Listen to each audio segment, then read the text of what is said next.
дар даври 16-уми лигаи якуми тоҷикистон дастаи шоҳмансури шаҳри душанбе тими сарои камари ноҳияи 5-ро ба ҳузур пазируфт. дидори дастаҳо дар варзишгоҳи локомотиви шаҳри душанбе доир гардида бо ҳисоби 1-3 ба суди футболбозони ноҳияи 5 поён ёфт. аз оғози бозӣ футболбозони сарои камар бо ҳуҷумҳои пайдарпайи худ зуд хатти ҳимояи рақибро рахна мекарданд ва ҳолатҳои хатарнокро дар назди дарвозаи соҳибони майдон созмон медоданд. ҳамин буд ки дар дақиқаи 20-уми пайти аввал капитани дастаи сарои камар соҳибҷон ваҳобов зарбаи ҷаримавиро бехато иҷро намуда ҳисобро кушод.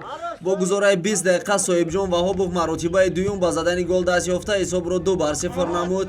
акмалҷон авазов ҳамлагари дастаи сарои камар дар дақиқаи 70-уми пайти дуюм ҳисобро 3-0 намуд.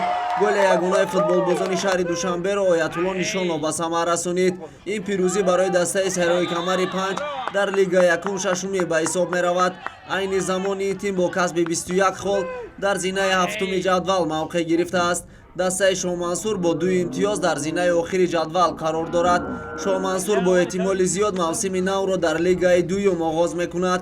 пас аз анҷоми вохӯрӣ сармураббии дастаи шоҳмансури шаҳри душанбе вохӯрии мазкур ва ҳолати тимашро чунин шарҳ дод.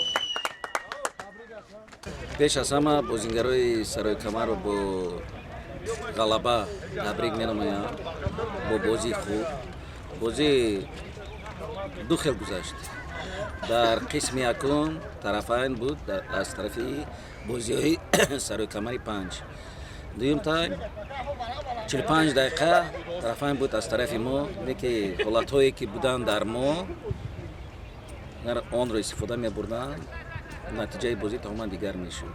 барое ки ҳар як даста ки бояд тайёрӣ шавад барои ин хел мусобиқаҳо, ками камаш 2 моҳ 3 моҳ бояд тайёрӣ бинад, молия бошад. вақте молия несту даста 2-3 моҳ тайёрӣ намебинад, натиҷа ҳам хел мешавад. ин аз мо вобаста нест. инҷа ба бисёр дар кор якум ки збори машқӣ дар кор мо ягон бор нагузаштем. агар қоидавӣ гирем мо бояд 4 бор збори машқӣ мегузаштем, ягон бор нагузаштем.